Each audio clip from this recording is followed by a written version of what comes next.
Well, hi guys, this is Grammy again, and I'm saying hi to Gabriel too, and I hope he's being able to watch. He could get on Grammy's channel.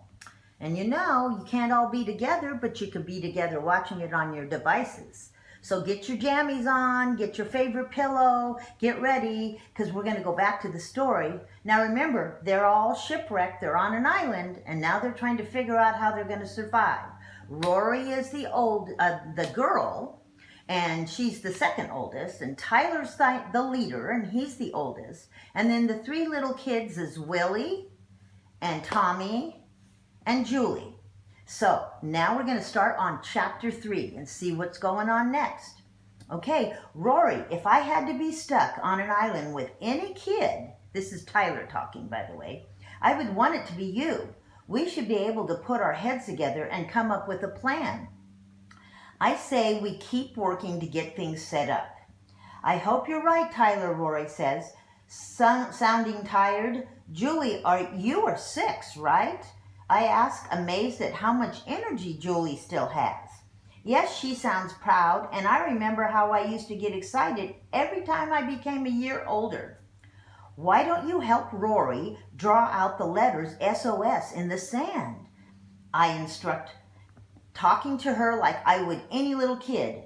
Julie jumps to her feet and runs to Rory's side, ready to help.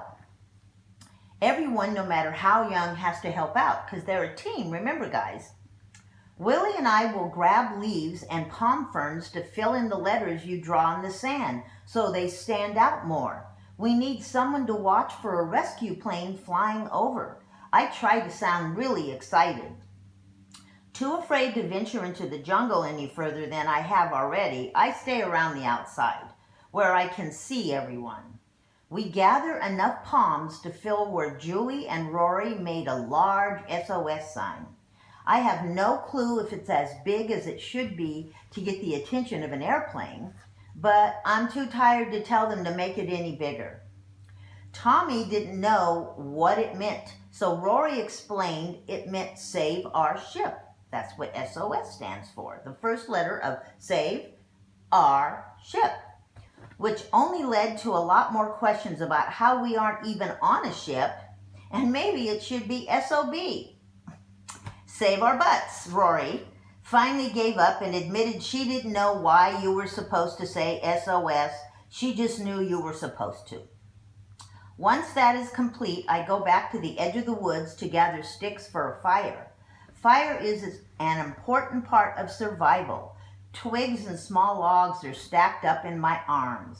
Tom and I need your help, I yell as I start to fumble the wood.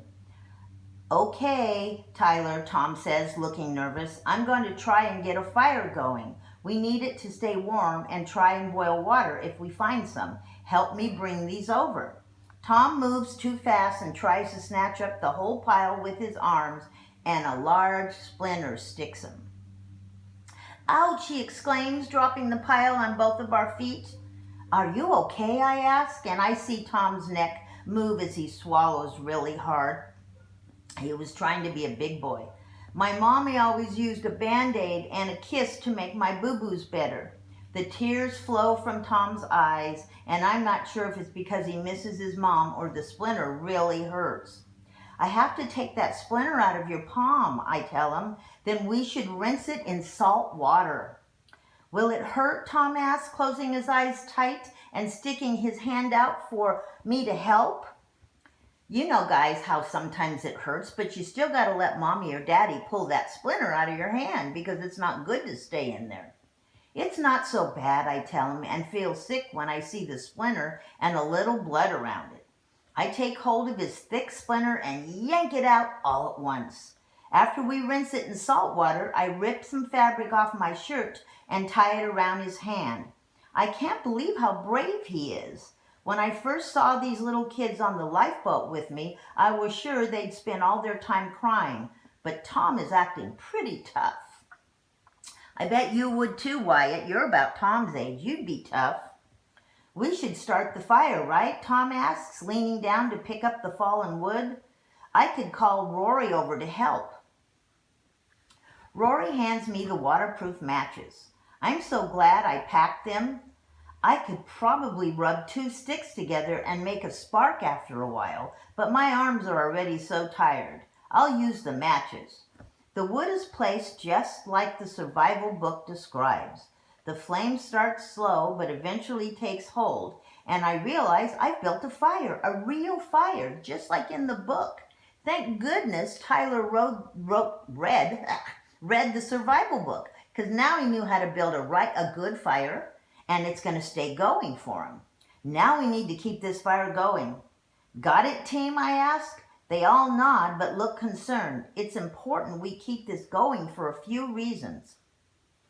Rory, take Tom and gather all the twigs, branches, and logs you can find. Let's make a big pile, so that way they'll have a lot to store. Watch what you are grabbing and pay attention to what's around you. You know what to be careful of. I sure do. My dad taught me well, Rory says with confidence. Oh, guys, look who came to visit. This is Rusty the dog, and he's wanting to hear the story too. Okay, so Rory says her dad taught her very well, so sometimes it's all we talk about, this nature stuff. I'm going to gather coconuts with Julie and Willie. Come with me, you two. I wonder which one of you can find the most coconuts. Ready, set, go. I knew making things feel like a game would help them. By the smiles on their faces, I think it's working. Once we have piles of coconuts and a pile of wood, I know we can finally rest for a little while. The kids are taking small sips of the last of their water, and I split the granola bar among the group. It's not much, but it's something. What we really need to do is open a coconut so we'll have more to drink. Why do you think that is, guys? What's inside a coconut? I bet you both have had coconut water. Your mom probably bought some in cans before. It's good stuff. So they're going to drink coconut water, I'll bet. This isn't easy like people make it look in the movies. After several tries at cracking it open, nothing is working. Then I remember the video I watched one night. The man in the video said to find a sharp edge of a rock. Hold the coconut so the line is perpendicular to the edge of the coconut, the sharp edge. So if you find a rock, you got to put the coconut on it like that. After finding the best rock and following the instructions, the coconut breaks wide open. Some of the liquid spills on my shorts before I can lift it over my head, tilt it back, and drink. But I got some. Not bad for my first try. Next time I'll be faster and save more of the coconut juice into our empty water bottles. Breaking apart the coconut, I give everyone a piece to chew on. Something in our bellies is better than nothing, right? I say to the group. All anyone hears is teeth gnawing on the coconut until a sudden, high-pitched, far-off noise that sounds like a dying animal stops us all in our tracks. Whoa, that was scary. I wonder what it is.